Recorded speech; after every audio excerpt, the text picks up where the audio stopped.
guys, welcome to today's video. Today I am talking about all the curriculum we use for my third grader. I know I've shared all of this over the past probably like 4 or 5 months, but I feel like it's been kind of choppy.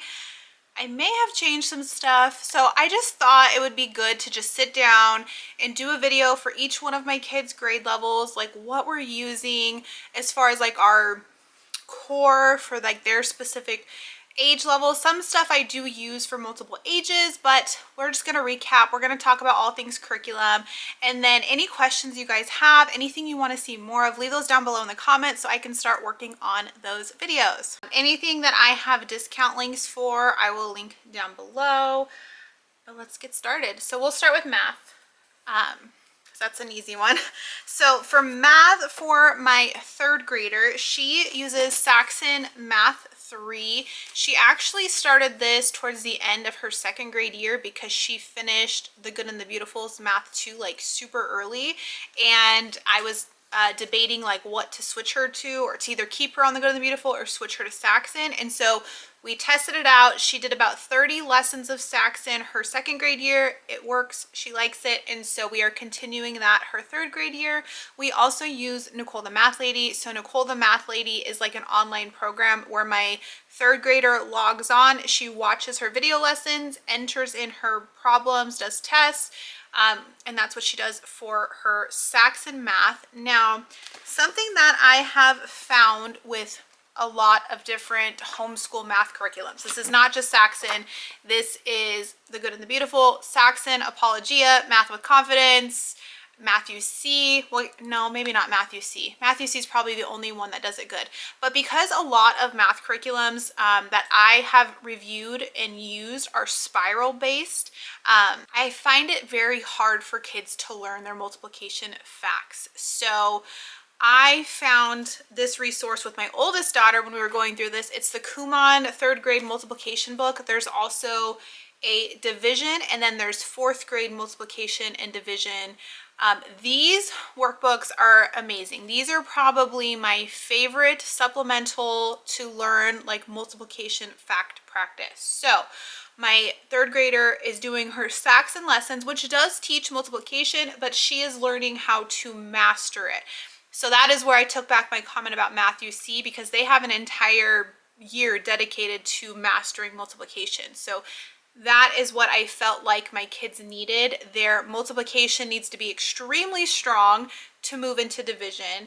And then those skills just need to be there for higher levels of math. So we also are working through our Kumon multiplication workbook, and that is all that she uses for math. For handwriting, we are actually using Zahner Blosser's handwriting level 3.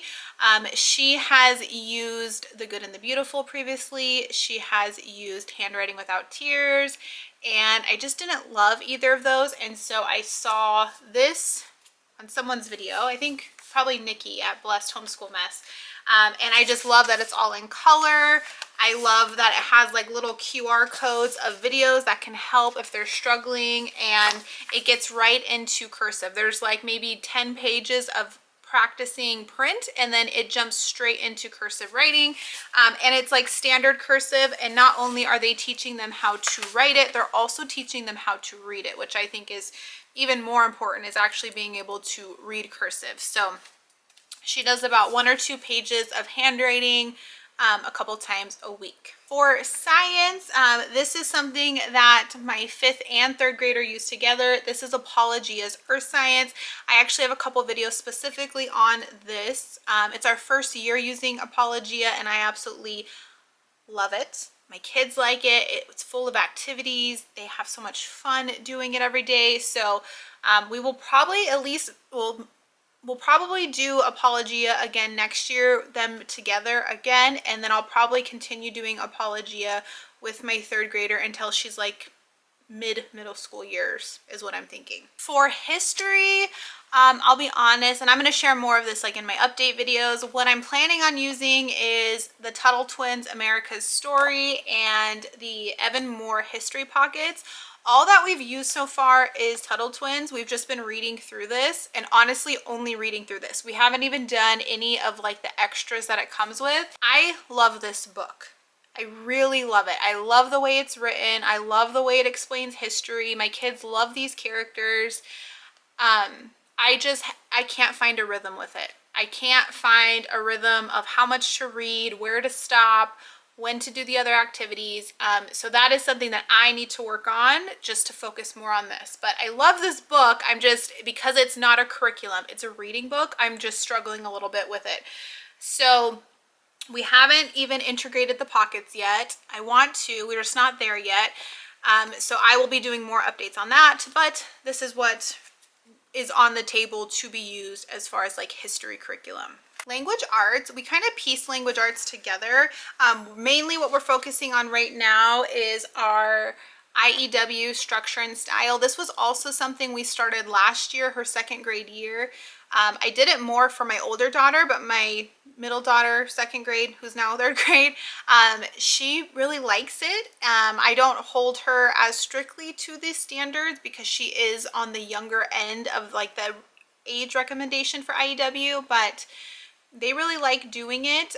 So we're on week 10 of it, lesson 10, and I think there's 20. So we're like halfway through this curriculum. So we obviously learn writing, but there's a lot incorporated in here. You're learning different parts of speech. You're learning some parts of grammar. You're obviously reading these stories, learning good writing skills, reading skills. So this is kind of like our main focus. We do this 2 times a week. We do have a couple other things that we just haven't started this year. I really, once we got into the school year, just wanted to keep things easy, basic. We do have things like Beowulf grammar that I wanted to start incorporating back in, word roots for like vocabulary that I want to add back in. I'm probably going to start doing that like in our second quarter. So we're just keeping it very basic right now. On the other side of language arts are all the books that we read in literature guides. So been around and you follow me, you know that I bought 7 different literature guides this year because I was crazy. I'll just admit it. Last year we used a lot from Moving Beyond the Page and I actually liked them. I don't know why I felt that I needed to buy 7 different ones. I'm honestly wishing I would have just bought them all from Moving Beyond the Page because it worked for us. I liked it, but here we are.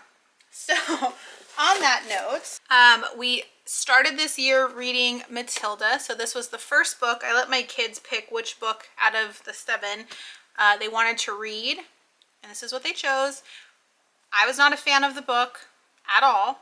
I don't think I'm a fan of this author, to be honest, but I did a whole review on this, so I'll link that down below if you're interested. I don't even know, I might have gotten rid of it. I'll post a picture up here of the literature guide we used. We only got through like maybe the first 2 lessons. We didn't complete the literature guide. I didn't like it. My kids didn't like it. So that one was a fail, but I did a whole video on that. So that was one of the books we already read. Here are the rest of the books that we're going to read. We have The Magician's Nephew by C.S. Lewis, and then the Memoria Press Lit Guide to go with that one. We have The Lion, the Witch, and the Wardrobe as well by C.S. Lewis, and we got the Novel Ties literature guide for that. This book was actually we were supposed to do it last year, we just didn't have time to get to it. It's Iggy's House from Judy Blume and the Moving Beyond the Page, which I'm excited. I just want to go back to this, to be honest. So this one I know it will probably work out really well for us. We have The Bridge to Terabithia, and this is Novel Units. Is that what it's called? Yeah, I guess Novel Units is the lit guide we have for that one. And then the rest of the books, I got literature guides off Teacher Pay Teacher. I don't have them. I have them printed, but I don't know where they are at this moment. And so this is Charlie and Frog, The Candy Makers, and Pax are the books that we have to read as well. So those are books that my kids are reading together, my 5th and 3rd grader. And like I said, we do those literature guides. So that's where we tie in like discussion questions, grammar, vocabulary, spelling, all those different things get incorporated into that as well. My kids go to a homeschool co-op as well, so they start their co-op in September. My third grader, for her first semester of classes, is taking ballet. She's doing a ballet class, which she's really excited for. She is doing a kind of like geography type social studies class on the 7 natural wonders of the world, so I'm really excited for her to do that. And then her third class, oh, it's a science course. It's a lab course. So they're just going to be doing a couple different like lab science experiments over her different co-op classes. So she'll be getting her geography and science through there. I was hoping that she was going to pick like a history type class because, like I said, I'm struggling with history. I don't think I'm struggling. It's just not as planned out as I like things to be. So that may be something that she does in her spring semester of co-op, but that's where we're at right now. She also has PE classes in her co-op and gymnastics. So she is a busy girl. I have not added in yet any unit studies or electives that we normally do. I'll probably do those again starting more in our second and third quarters. We do, and she has used Song School Spanish. She finished book 1 last year, started book 2, and we'll pick book 2 back up this year. I just don't know at what point. She flies through this book. I want to say there's only 20 lessons. Oh, there's 30 in this one. Sorry, there's 30 lessons.